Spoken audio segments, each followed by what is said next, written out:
नमस्कार विद्यार्थी मित्रांनो, कालच्या लेक्चरमध्ये आपण कन्स्ट्रक्शन ऑफ इंडेक्स नंबर किंवा methods of construction of price index number हे बघत होतो. आपण ते बघत असताना आपण कालच्या लेक्चरमध्ये अनवेटेड प्राइस इंडेक्स नंबर कशा पद्धतीचे असतात, कसे ते कन्स्ट्रक्ट केले जातात, अनवेटेड प्राइस इंडेक्स नंबरमध्ये कोणकोणत्या मेथड्स येतात की ज्या मेथड्सनी आपण तो प्राइस इंडेक्स नंबर कन्स्ट्रक्ट करू शकतो. म्हणजे उदाहरणार्थ सिंपल ॲग्रिगेट मेथडनी आणि simple average of price relative मेथडनी अशा पद्धतीनं इंडेक्स नंबर जे प्राइस इंडेक्स नंबर आहेत ते कन्स्ट्रक्ट केले जातात आणि त्याचे फॉर्म्युले आपण लिहू शकतो. ह्या गोष्टी आपण कालच्या लेक्चरमध्ये पाहिलेल्या आहेत.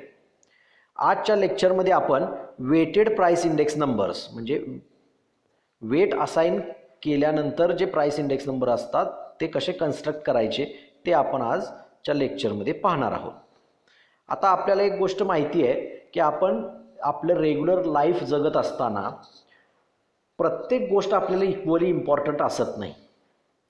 म्हणजे आपण रोज जगत असताना आपल्याला अन्न या कॅटेगरीखाली येणाऱ्या गोष्टी ज्या आहेत त्या जितक्या गरजेच्या आहेत, इम्पॉर्टंट आहेत, तेवढ्या चैनीच्या वस्तू ज्या आहेत तेवढ्या इम्पॉर्टंट नसतात आयुष्य जगताना, किंवा ज्या आपल्याला कमी प्रमाणात ज्याचा आपल्याला उपयोग होतो त्या गोष्टी आणि आपल्याला अन्न या कॅटेगरीखाली येणाऱ्या गोष्टी किंवा अन्न, वस्त्र, निवारा ह्या कॅटेगरीखाली येणाऱ्या जेवढ्या कमोडिटीज आहेत, म्हणजे तुम्हाला दररोज लागणाऱ्या जास्त उपयोगी पडणाऱ्या गोष्टी, ह्या काय होतात इक्वली इम्पॉर्टंट नसतात.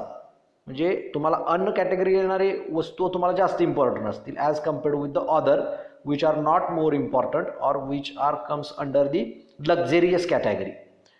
त्यामुळं प्रत्येक कमॉडिटीला त्याचा योग्य इम्पॉर्टन्स देऊन जो इंडेक्स नंबर कॅल्क्युलेट केला जातो तो म्हणजे वेटेड इंडेक्स नंबर असतो किंवा वेटेड प्राइस इंडेक्स नंबर आपण त्याला म्हणूया. So all the commodities considered are not equally important. For example, wheat and TV. Every commodity must be given its due relative importance, that is weight, while calculating price index number. Usually the quantities consumed, sold or marketed in the base year and the current year or some typical year are used as weights. म्हणजे आता ह्या ज्या proper importance देऊन आपल्याला जो index number calculate करायचा असतो, म्हणजे थोडक्यात त्या कमॉडिटीच्या प्राईसला त्याचं वेट असाइन करावं लागतं आपल्याला. आणि हे जे वेट आपण असाइन करतो प्रत्येक कमॉडिटीच्या प्राईसला, तर ते वेट म्हणजे काय असतं, तुमचं एक तर बेस इयरमधल्या क्वांटिटीज असू शकतात त्या कमॉडिटीच्या, किंवा करंट इयरमधल्या क्वांटिटीज असू शकतात कंज्यूम केलेल्या, किंवा एखाद्या ठराविक इयरच्या क्वांटिटीज असू शकतात, किंवा याच्या व्यतिरिक्त एखादा कॉन्स्टंट तुम्ही ज्या पद्धतीनं असाइन केलेला असेल वेट त्याला दर्शवण्यासाठी, तर तो कॉन्स्टंटसुद्धा तुमचा ॲज अ वेट म्हणून गृहीत धरला असेल. म्हणजे समजा ही या कॅटेगरीच्या अंडर कमॉडिटी असेल तर त्याला हे वेट, दुसऱ्या कॅटेगरीच्या अंडर एखादी कमॉडिटी असेल तर त्याला एक दुसरं पर्टिक्युलर वेट, अशा पद्धतीनं ते कॉन्स्टंट जर असाइन केले असतील तर त्या पद्धतीचं ते वेट ॲज अ तुम्ही गृहीत धरू शकता. सो ह्या वेटेड प्राइस इंडेक्स नंबर अशा पद्धतीनं कन्स्ट्रक्ट करत असताना तिथं परत आपल्या दोन मेथड आहेत. पहिली मेथड म्हणजे वेटेड ॲग्रिगेटिव्ह मेथड. इथं आपल्याला ॲग्रिगेटिव्ह टाईपनुसारच इंडेक्स नंबर काढायचा आहे, पण तो कसा आहे, वेटेड आहे. म्हणजे आपण नुसत्या सिंपल ॲग्रिगेटिव्ह मेथडमध्ये काय करत होतो, तर काय करत होतो, करंट इयरच्या प्राइसेस डिवायडेड बाय बेस इयरच्या प्राइसेस आपण करत होतो आणि इंटू 100, म्हणजे सम ऑफ करंट इयरच्या prices divide by sum of base इयरच्या प्राइसेस इंटू 100 असं आपण ते करत होतो. पण आता हे सिंपल ॲग्रिगेटिव्ह मेथड, पण ती वेटेड सिंपल ॲग्रिगेटिव्ह मेथडमध्ये काय करायचं, तर तुम्ही ॲग्रिगेटच घ्यायचा, समच घ्यायची करंट इयरच्या प्राइसेसची, पण ती सम घेत असताना त्या प्राइसेसला वेट पहिल्यांदा अटॅच करायचं. त्या वेटनं मल्टिप्लाय करून जी काय सम मिळेल तुम्हाला, किंवा वेटनं अटॅच केल्यानंतर जी काय व्हॅल्यू मिळेल तुम्हाला, प्राईस मिळेल, त्या प्रत्येक कमॉडिटीच्या अशा ज्या प्राइसेस आहेत वेट त्याला मल्टिप्लाय करून येणाऱ्या त्या प्राइसेसची ॲग्रिगेट किंवा त्या प्राइसेसची sum, that is summation P1 into W. These are the sum of the prices in current year of the commodities multiplied with its due importance or multiplied with its weight. ह्याला summation P1 into W असं आपण म्हणतो. तसंच current इयरमधल्या ज्या ज्या commodities आहेत किंवा ज्या ज्या प्राइसेस आहेत बेस इयरमधल्या, तर त्या बेस इयरमधल्या प्रत्येक प्राइसला त्याचं त्यावेळच्या प्राइसेसनुसार त्याचं वेट किंवा त्याच्या इम्पॉर्टन्सनुसार त्याचं वेट असाइन करून ते मल्टिप्लिकेशन आपण घेतलं, तर त्या मल्टिप्लिकेशनचा आपण सम घेतल्यानंतर किंवा टोटल घेतल्यानंतर आपल्याला काय मिळतं, समेशन P0 इंटू W. आणि मग this ratio is multiplied with the 100, then it is converted into the percentage and we will get the weighted aggregative मेथडनुसार price index number. That is nothing but weighted price index number आपल्याला मिळतो. So if W is the weight associated with the commodity, then the weighted aggregative price index number is given by P01 is equal to summation P1W upon summation P0W into 100. By the use of different types of weights, a number of formulae have emerged for construction of price index number under weighted aggregative method. आता वेगवेगळ्या प्रकारचे weights, आता हे W म्हणून जो आपण weight घेतला आहे ते वेट कोणतं आपण वापरणार आहोत, बेस इयरच्या क्वांटिटी वापरणार, करंट इयरच्या क्वांटिटी वापरणार, का अजून कुठली वेगळीच एखादी दोन वेगवेगळ्या क्वांटिटीचा ॲव्हरेज वापरणार, किंवा एखादा कॉन्स्टंट जो आहे आपण ठरवून घेतला आहे अगोदर की या कॅटेगरीसाठी इतकं वेट, या कॅटेगरीसाठी इतकं वेट, ते वापरून आपण ते वेट असाइन करणार. तर त्यानुसार ह्याचे वेगवेगळे ह्या मेथडचे वेटेड ॲग्रिगेटिव्ह मेथडमध्ये वेगवेगळे प्राइस इंडेक्स नंबर डिफाईन केलेले आहेत किंवा वेगवेगळे इंडेक्स नंबर आपल्याला तिथं मिळतात ह्या मेथड अंडर. तर ते कुठले कुठले आहेत ते आपण बघणार आहोत. एक म्हणजे लॅस्परीज वेटेड प्राइस इंडेक्स नंबर किंवा त्याला सिम्पली लॅस्परीज प्राइस इंडेक्स नंबर असं सुद्धा म्हटलं जातं. आता हा लॅस्परीज जो आहे तो फ्रेंच इकॉनॉमिस्ट आहे आणि त्यानं 1871 मध्ये काय केलंय, ह्या इंडेक्स नंबरचा शोध लावला आहे, known as a L formula for Laspeyres formula. मग आता इथं काय असतं, तर ह्या फॉर्म्युल्यामध्ये बेस इयरच्या ज्या क्वांटिटीज आहेत Q0 ज्याला आपण म्हणतो, तर त्या Q0 ॲज अ वेट म्हणून इथं वापरल्या जातात. म्हणजे ह्या फॉर्म्युल्यामध्ये आपण जे W म्हणून कन्सिडर करत होतो की नाही, तो W म्हणजे लॅस्परीजच्या फॉर्म्युल्यामध्ये काय होतो, तर Q0 that is base year quantity ही आपली काय वापरली जाते, वेट म्हणून वापरली जाते. आता ही बेस इयर क्वांटिटी कुणाची, तर base year quantity of that commodity whose price we are going to consider.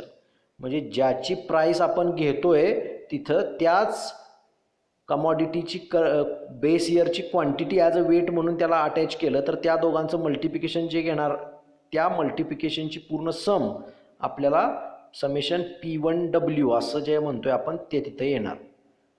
म्हणजे ज्या जेवढ्या आपल्या कमॉडिटीज आहेत त्या सगळ्या कमॉडिटीज आपण लिहिणार, त्याच्या करंट इयरमधल्या प्राइसेस लिहिणार, आपल्याकडे त्याच्या बेस इयरमधल्या पण प्राइसेस असतील समजा आणि बेस इयरमधल्या क्वांटिटीज असतील, तर बेस इयरमधल्या क्वांटिटीज ॲज अ वेट म्हणून असाइन करणार. म्हणजे आपण काय करणार, करंट इयरच्या prices multiplied with its base year base year quantities, हे मल्टिप्लिकेशन घेतल्यानंतर आपल्याला एक कॉलम मिळेल आणि त्या कॉलमची समेशन बेरीज घेतली, that is P1 summation P1 Q0, that is our दी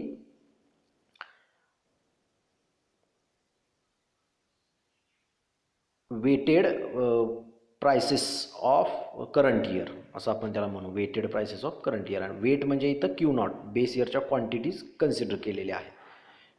तसंच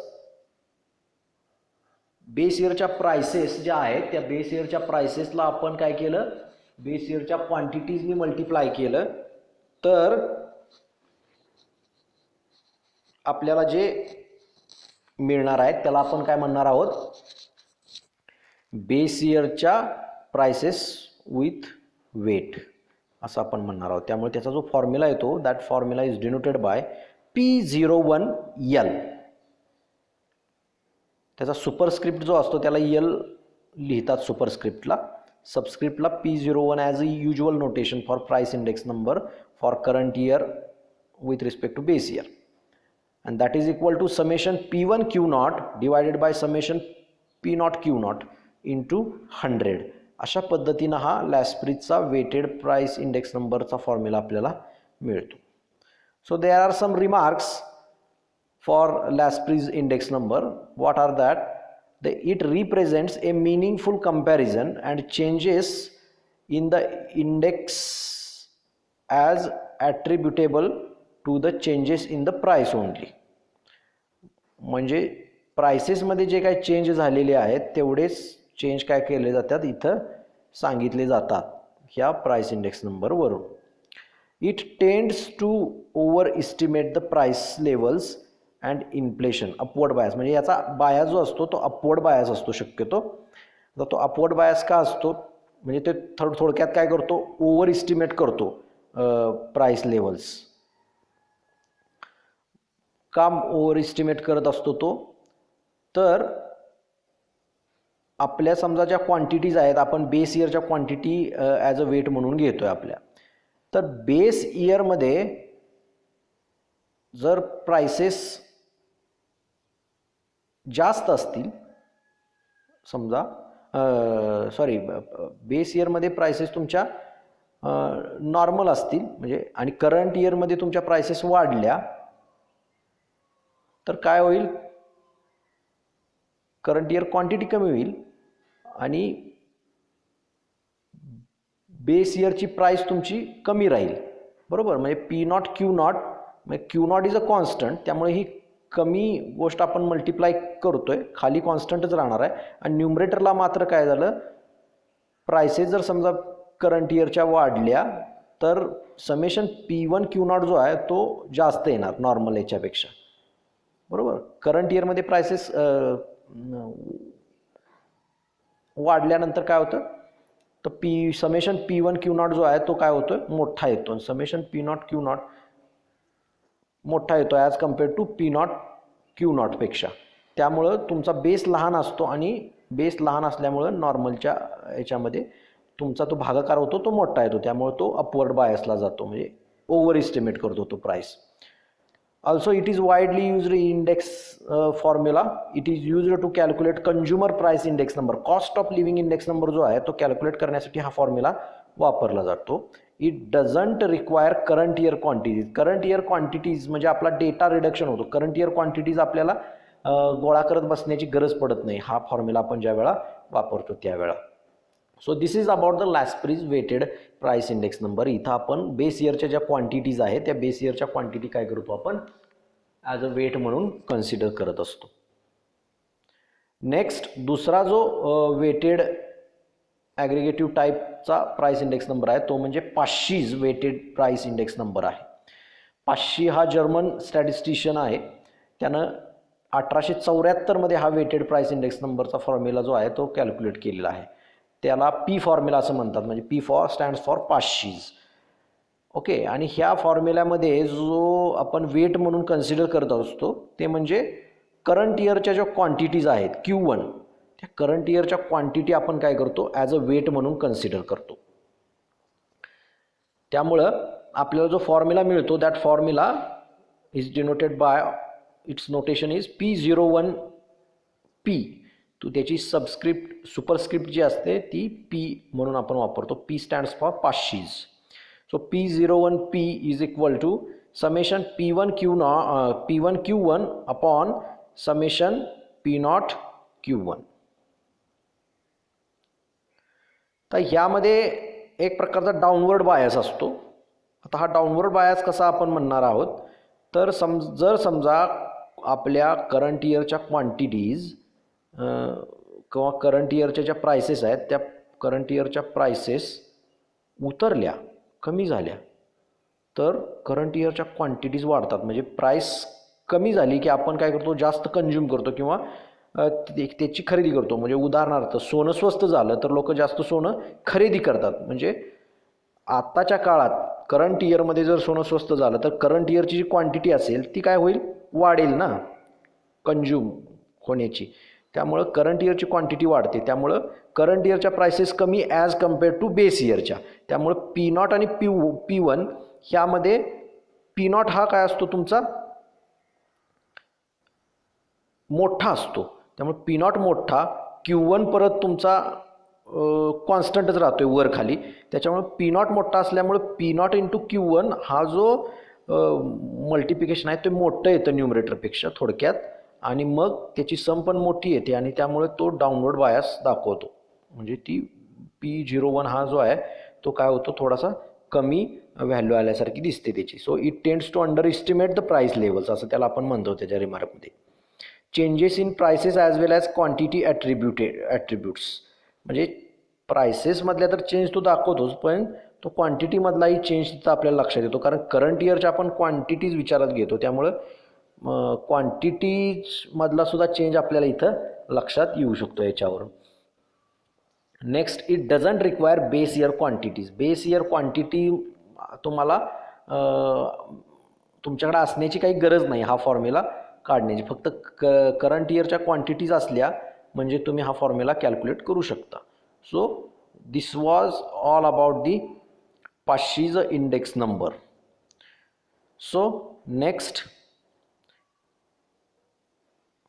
index number is Marshall Edgeworth price weighted price index number. Marshall Edgeworth weighted price index number जो आहे त्या Marshall Edgeworth price index number हा दोन स्टॅटिस्टिशियन त्याला आपण म्हणूया त्यांनी इन्व्हेंट केलेला आहे, मार्शल आणि Edgeworth. This index uses arithmetic mean of the current and base period quantities for weighting. म्हणजे वेट म्हणून इथं काय वापरलं जातं ह्या मार्शल एडवर्थ प्राइस इंडेक्स नंबरमध्ये, तर तुमची करंट इयर क्वांटिटी आणि बेस इयर क्वांटिटी आहे ना त्याचा अरिथमेटिक मीन वापरला जातो. युअर वेट म्हणजे W is equal to Q1 plus Q0 upon 2 ही जी येईल उत्तर ते ॲज अ वेट म्हणून वापरलं जातं. त्यामुळं त्याचा सिम्प्लिफाईड फॉर्म जो आहे so summation P1 into bracket Q1 plus Q0 upon 2 divided by summation P0 into Q1 plus Q1 plus Q0 divide bye 2 आणि होल डिवायडेड बाय 100 असा जो फॉर्म्युला आहे आपला वेट. आपण काय केलं, अरिथमेटिक मीन दोन्ही इयरच्या क्वांटिटीचा, बेस इयर आणि करंट इयरच्या क्वांटिटीचा ॲव्हरेज घेऊन जर वेट असाइन केलं तर तो फॉर्म्युला जो येतो आता मी सांगितलेला तो फॉर्म्युला सिम्प्लिफाय केल्यानंतर हा फॉर्मॅटमध्ये मी आपल्याला मिळतो. P01 for Marshall and Edgeworth is equal to summation P1 Q0 plus summation P1 Q1 divided by summation P0 Q0 plus summation P0 Q1 into 100. अशा पद्धतीने तुम्हाला तो मिळत असतो मार्शल एडवर्डचा. तुम्हाला म्हणजे या फॉर्म्युलामध्ये प्रत्येक गोष्टीबरोबरचं मल्टिप्लिकेशन गरजेचं असतं. म्हणजे तुम्हाला इथं बेस इयरच्या प्राइसेस पण लागतात, बेस इयरच्या क्वांटिटीज पण लागतात, करंट इयरच्या प्राइसेस पण लागतात आणि करंट इयरच्या क्वांटिटीज पण लागतात. ह्यासाठी आपल्याला डेटा कलेक्शन आहे जो तो जास्त जरा वाढतो. त्यामुळं अशा पद्धतीनं किंवा हा फॉर्म्युला वापरून काय केला जातो, मार्शल एडवर्डचा वेटेड प्राइस इंडेक्स नंबर काढला जातो. आता ह्या प्राइस इंडेक्स नंबर काढण्यासाठी जो टेबल आपण वापरतो तो टेबल बघा. प्रत्येक गोष्ट आपल्याला इथं लागते. P0 Q0चा समेशन लागते, P1 Q0ची समेशन लागते, P0 Q1ची समेशन लागते, P1 Q1ची समेशन लागते. त्यामुळं तुम्हाला बेस इयरमध्ये प्राइस आणि क्वांटिटीज दिलेल्या असतात, करंट इयरमध्ये प्राइसेस आणि क्वांटिटीज दिलेल्या असतात. त्या सगळ्यांचं मल्टिप्लिकेशन करण्यासाठी हा 4 तुम्हाला कॉलम्स तयार करावे लागतात आणि त्या प्रत्येकाची सम या मार्शल एडवर्थ इंडेक्स नंबरमध्ये आपल्याला लागते. अशा पद्धतीनं जी सम तिथं दिलेली आहे ती सम तिथं वापरायची आणि तो कॅल्क्युलेट करायचा. That will get a Marshall Edgeworth index number. Now we will going to see the example on these 3 index numbers, Laspris, Paschis and Marshall Edworth method, and also fourth method is Fisher's method. So Fisher's method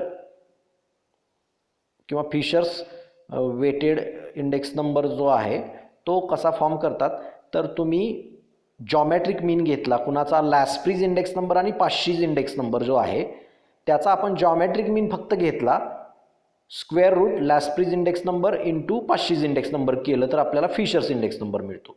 त्या पद्धतीनं तो fishers index number काढतात.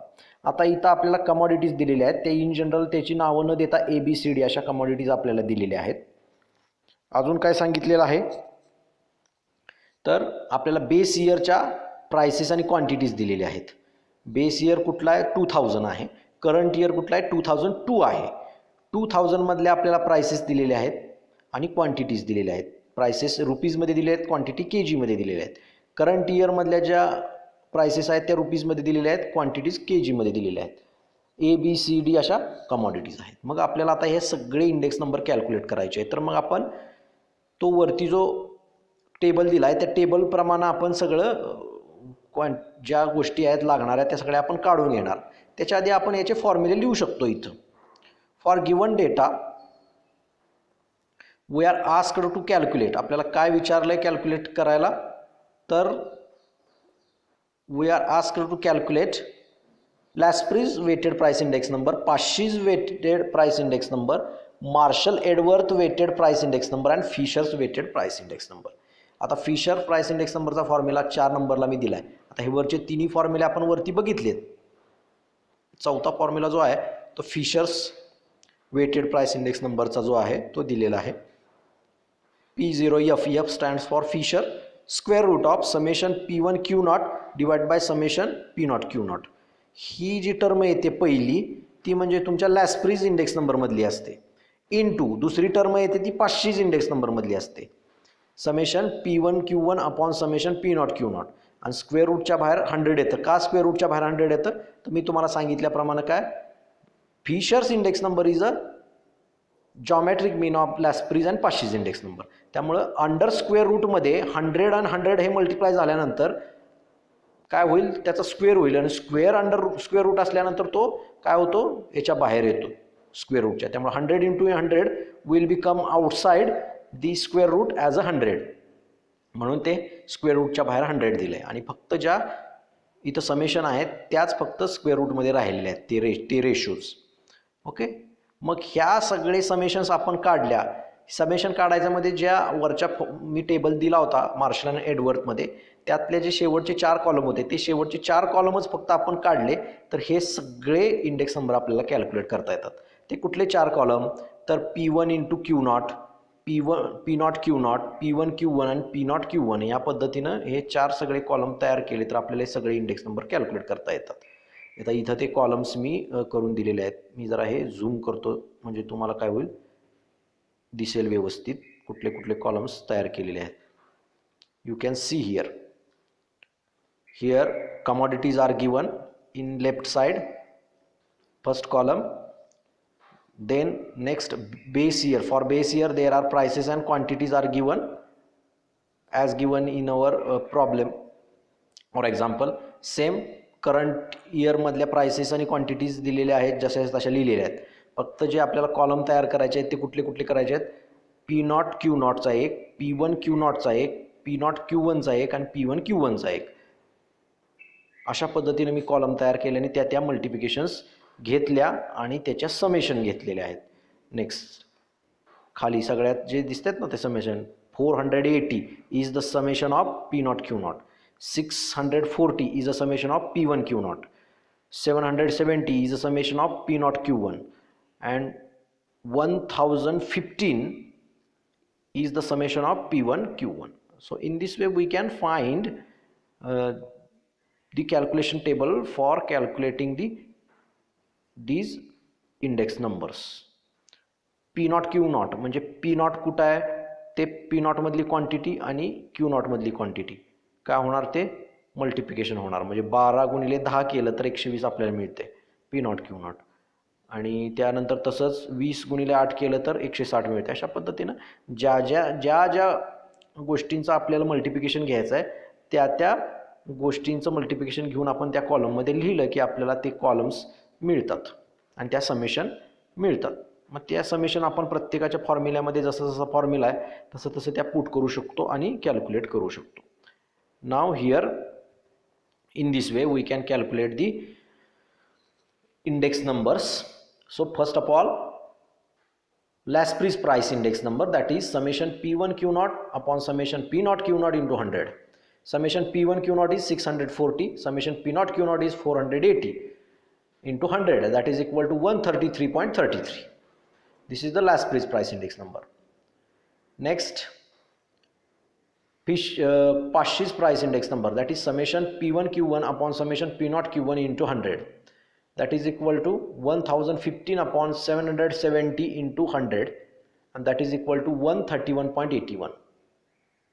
Now Marshall Edworth weighted price index number is P01 Marshall Edworth ME is equal to summation P1 Q0 plus summation P1 Q1 divided by summation P0 Q0 plus summation P0 Q1 into 100. मग त्या summation ज्या ज्या आपण calculate केलेल्या आहेत टेबलमध्ये त्या सगळ्या पुट केल्या तिथं. 640 प्लस 1015 अपॉन 480 प्लस 770 इंटू 100. न्यूमरेटरची सम केली, डिनॉमिनेटरची सम केली आणि डिवाइड करून नंतर 100 मल्टिप्लाय केलं तर आपल्याला काय मिळते बघा 132.4 अशा पद्धतीने आपल्याला तो इंडेक्स नंबर मिळतोय. तसंच फिशर्स इंडेक्स नंबर काढत असताना Fisher's weighted price index number is equal to P01F is equal to under square root summation P1 Q0 upon summation P0 Q0 into summation P1 Q1 upon summation P0 Q1 outside the square root multiplied with 100, and that is equal to under square root 640 divided by 480 into 1015 upon 770 outside square root multiplied with 100, and that is equal to 132.4. So our Fisher's index number lies between Pasch's index number and Laspries index number. Okay, so here we can say that there is a increment in prices in 2002 as compared with 2000. According to Laspries index number, there is a 33% increment. According to Pasch's index number, there is a 31.81% increment. According to Marshall Edworth index number, there is a 32.4% increment, and according to the Fisher's index number, there is also 32.4% increment in the prices on an average. So in this way we can calculate these index number and interpret them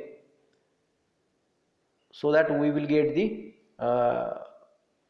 accurate inference about the things going on the particular process.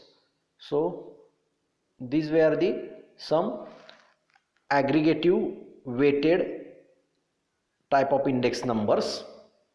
So for today's lecture we are going to stop here. In the next lecture we will see weighted average of price relative method for construction of price index number.